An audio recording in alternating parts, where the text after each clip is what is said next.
Isang magandang umaga po sa ating lahat at welcome back po sa ating morning devotion ngayong umaga na ito. Ang ating talata po ay matatagpuan sa Psalm 66 verses 18 to 20. The title of our devotion today is A Heart God Hears. A Heart God Hears. Sabi po sa ating key verse, no? If I had cherished iniquity in my heart, the Lord would not have listened. But truly God has listened. He has attended to the voice of my prayer. Blessed be God because He has not rejected my prayer or removed His steadfast love from me. So blessed are we for hearing and reading the word of our Lord this morning. So, have you ever prayed and felt like heaven was quiet? No? So, parang minsan naisip natin, no? Lord, naririnig mo pa ba ako? Bakit parang walang sagot? May mali ba sa prayer ko? No, doon sa key verse na binasa natin, no, may very important reminder ang ating Panginoon. God is not only listening to our words, He is looking at our hearts. So, hindi ibig sabihin nito na kailangan muna nating maging perfect bago tayo lumapit sa Diyos. Ang ibig sabihin nito, no, ay ayaw ng Diyos ng prayer na okay lang sa outside, pero sa loob may kinikimkim na kasalanan, pride, bitterness, o disobedience. So at the same time, no, napakaganda rin ng passage na ito because it shows us this truth. God listens to sincere, repentant, and humble hearts. So let's look again at this passage, no? Ano ba ang napapansin natin sa verses? So, unang-una, God cares about the condition of the heart. So, verse 18 says, if I had cherished iniquity in my heart. So, the word cherished is important, no? Hindi lang ito tungkol sa nagkamali ka. Ang idea dito is inaalagaan, kinukonsinti o ayaw bitawan ang kasalanan. So, it is possible to say the right words, to attend church, lead worship, kumanta sa choir, mag-serve in the various ministries of our church, no, look okay in public, but still keep something sinful in the heart, in our hearts, no? Pangalawa, hidden sin affects spiritual intimacy. So the psalmist says, if he had cherished sin, the Lord would not have listened. So, hindi ito ibig sabihin na hindi na tayo mahal ng Diyos, no, kapag tayo ay nagkakasala, no? It simply means na merong barrier sa fellowship, sensitivity, and openness natin before God when we keep holding on to sin. Ikatlo, God listens to honest and surrendered prayer, no? Again, verse 19 says, but God truly has listened. So, may shift from warning to assurance, narinig siya ng Diyos. Bakit? Because the psalmist came to God sincerely. Which brings us to number 4, the right response is gratitude. No? Verse 20 says, blessed be God. Kapag naaalala natin ng Diyos ay nakikinig at hindi inaalis ang kanyang steadfast love, ang tamang response natin ay praise and thanksgiving. So how can we apply, no, what we can learn from this verse sa ating tunay na buhay? So ating tatandaan po ang 4 na letra at isang salita. Pure. P-U-R-E. So, because if we want to come before God rightly, no, we need a heart that is pure, honest, and surrendered. Simulan natin sa P. P. Pray honestly. So, come to God as you really are. Minsan kasi ang prayer natin napaka-formal, pero hindi naman honest. No? So, instead of, Lord, okay lang po ako, no, you can say, Lord, I'm hurt, I'm jealous, I'm angry, no, nahihirapan ako. No? Be honest, no? Sabihin mo talaga kung anong naiisip mo at kung ano talaga nararamdaman mo. You, uncover hidden sin. So, ask God to reveal what is hiding in your heart. Now, sometimes ang problema is not that God is absent. Sometimes, meron lang talagang mga bagay tayo na ayaw nating harapin.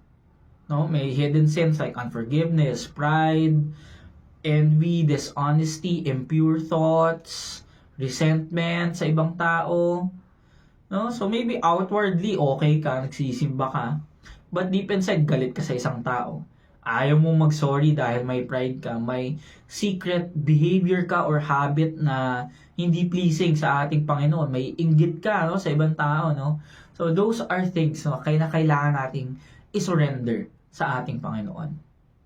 Or repent and return. Repent and return. So repentance means more than saying sorry, no? It means turning back to God. When we repent, hindi lang tayo nagsasabi na, Lord, sorry, ginawa ko yun, ha? It also means, Lord, sorry, ginawa ko yun. Eto na ako. Babalik na ako sa'yo. No? So, if you're gossip, if gossip is your struggle, no? Piliin mong wag nang manchismis, no? Kung galit yung struggle mo, no? Kalma muna. No? Kung pride ang struggle mo, then maybe pwede kang mag-apologize na una. No? If bitterness is your struggle, no, maybe you can start praying, no, to the person who hurt you. No? So, let's be specific in confession. No? Don't just say, Lord, patawarin mo ako. No? Say, Lord, patawarin mo ako dahil dito. Patawarin mo ako dahil dyan. No? So, repentance again, no, is not just regret. No? It is a changing of our direction. And panghuli, no, for E, express gratitude. So, after honesty, confession, and repentance, no, don't stay in guilt. No, don't stay in guilt. Marami sa atin nag-stop tayo na, Lord, sorry sa kasalanan ko, ito yung mga mali ko. But then, we don't do anything about it na. No? Parang binigay na natin kay Lord lahat. But there is an action on our end, and that would be moving into gratitude and moving forward with the Lord. So sabi ng verse 20 again, Blessed be God because He has not rejected my prayer or removed His steadfast love from me. That means, no, God is not only listening, He is also loving us. So even before the full answer comes, you can still pray, oh, Lord, thank you for hearing me. Thank you for your mercy. Thank you for not giving up on me. Thank you for the love that, your love that remains. No? So let's always end our prayer with praise. No? And with trust and with faith and not with fear. So, what's the big lesson, no, of this passage? No? God is not looking for perfect people. He is looking for surrendered hearts. Hindi mo kailangan ayusin muna ang sarili mo bago lumapit sa Diyos. Pero kapag lumalapit ka sa Kanya, lumapit ka ng totoo. Huwag mong i-cherish ang kasalanan. Huwag mong alagaan ang mga bagay na gusto nang alisin ni Lord sa buhay at sa puso mo. Because when we come honestly, repentantly, and humbly, God hears our prayers and God will always do something about our prayers. As we end for today, no, for us to reflect, and ma-challenge ang ating mga sarili, is there anything in your heart that you're still cherishing instead of surrendering to God? Meron ka bang patuloy na tinatago sa ating Panginoon? Meron ka bang patuloy na niyayakap na dapat ay sinusurrender mo na, sinusuko mo na sa ating Panginoon, pero eto, no, kapit na kapit ka pa rin. So ano kaya yun? No? Start with that and start surrendering that to the Lord. So today, before you ask God for anything, no, spend a short time, no, today doing pure. So pray honestly, uncover hidden sin, repent and return, express gratitude. Alright? Don't rush your prayer today. Be honest. Be clean before God. Be willing to change and trust that He hears you. I invite everyone to come join me in prayer. Lord, thank you for your word today. Thank you for reminding us that you do not only hear our words, but you also see our hearts. Forgive us for the times we have cherished sin, hidden pride, kept bitterness, or tolerated things in our hearts that do not honor you. Search us, Lord. Reveal anything in us that needs to be surrendered. Teach us to come before you honestly, humbly, and sincerely. Give us the courage to confess, the grace to repent, and the strength to walk in obedience. Thank you because you are a God who listens. Thank you because you do not reject our prayers when we come to you with open hearts. Thank you for your steadfast love that never leaves us. Help us live with hearts that are pure before you. In Jesus' mighty name, amen.